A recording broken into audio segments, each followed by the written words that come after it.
Friends, ఈరోజు మనం కడప కారం దోశ ఎలా చేయాలో నేర్చుకుందాం. ఇది కడపలో చాలా ఫేమస్ దోశ అండి.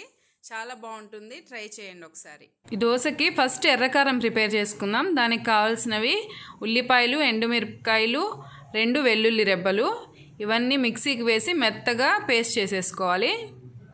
కొంచెం సాల్ట్ వేసుకోవాలి. కొంచెం సాల్ట్ వేసి మెత్తగా పట్టేసుకోవాలి. ఎర్రకారం రెడీ అయిపోయింది. నెక్స్ట్ ఎల్లో చట్నీ కావాల్సినవి ఉల్లిపాయలు, పచ్చిమిరపకాయలు, కరివేపాకు, 2 స్పూన్ల శనగపిండి తీసుకొని నీళ్ళల్లో కలిపి పెట్టుకోవాలి.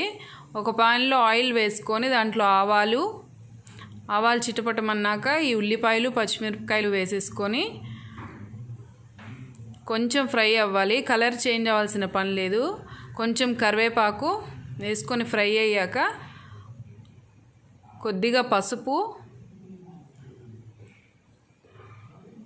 అది కూడా 1 మినిట్ ఫ్రై అయ్యాక ఇప్పుడు ఒక గ్లాస్ వాటర్ వేసేసుకోవాలి. కొంచెం సాల్ట్ వేసుకోవాలి.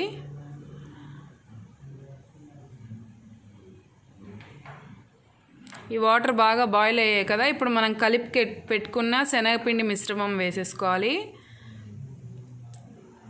ఇది బాగా ఉడకాలండి శనగపిండి.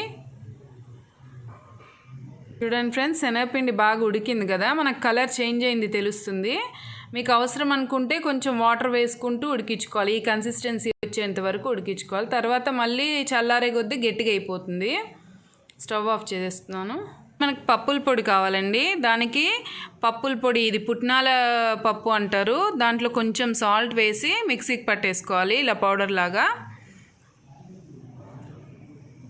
మనకు రెడీ అయిపోయాయి అన్నీ. రెడ్ చట్నీ, ఎల్లో చట్నీ, పల్లీ చట్నీ, పప్పుల పొడి అండ్ దోశ. ఇదిగోండి ఫ్రెండ్, ఫస్ట్ దోశ వేసేసుకుంటున్నాము. ఇది కొంచెం మీడియం ఫ్లేమ్లో ఫ్రై చేసుకోవాలి దోశని. మనం కొంచెం ఆయిల్ వేసేసి మనం రెడీ చేసి పెట్టుకున్నాం కదా yellow chutney, first yellow chutney వేసుకోవాలి. తర్వాత కారం, ఎర్రకారం దోశ అంతా స్ప్రెడ్ చేసేసుకోవాలి.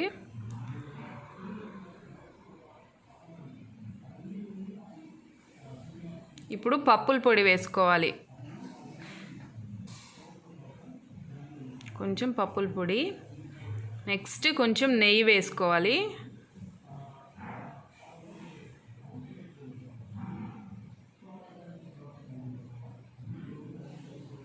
ఇదంతా కూడా కొంచెం మనం మీడియం ఫ్లేమ్లో పెట్టి ఫ్రై చేసుకోవాలి దోశని, లేకపోతే మాడిపోయే ఛాన్సెస్ ఉన్నాయి.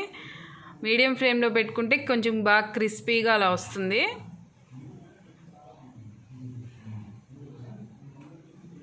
ఇదిగోండి ఫ్రెండ్స్, మన దోశ రెడీ అయిపోయింది.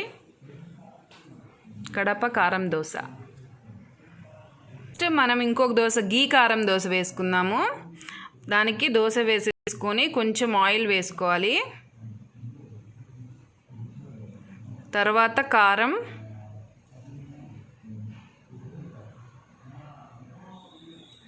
కొంచెం నెయ్యి. మీ ఇష్టం అండి, నెయ్యి మీకు ఎంత కావాలంటే అంత వేసుకోవచ్చు.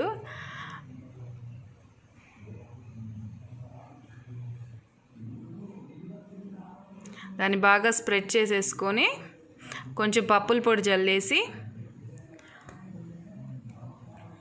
రెడీ అండి. మన ఘీ కారం దోశ కూడా రెడీ అయిపోయింది. నెక్స్ట్ ఇంకొక దోశ వేసి చూపిస్తాను. ఇది కొంచెం పిల్లలకి పెట్టొచ్చండి. ఇది ఓన్లీ ఎల్లో చట్నీతో చేసుకుందాం మనం.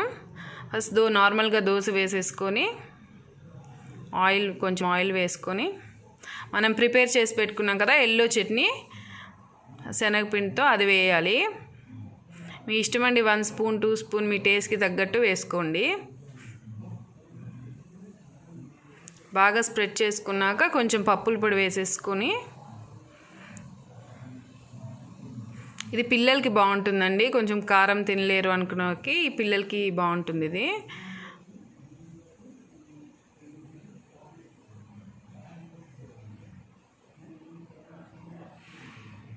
రెడీ అయిపోయినాయి మన 3 టైప్స్ ఆఫ్ దోశ రెడీ. ఇంకొక దోశ వేసి చూపిస్తున్నానండి నేను. ఇది మేము కడపలో ఉండేటప్పుడు ఒక చిన్న బండి దగ్గర తిన్నానన్నమాట. టేస్ట్ బాగా నచ్చి నేను ఆయన అడిగి మరీ కనుక్కున్నాను ఈ రెసిపీ. చాలా బాగుంటుంది ఫ్రెండ్స్, ఒకసారి ట్రై చేసి చూడండి. అండ్ ఫ్రెండ్స్ సబ్స్క్రైబ్ చేసుకోండి, ఇంకా మంచి మంచి వీడియోస్ పెడతాను నేను. లైక్ చేయండి, షేర్ చేయండి.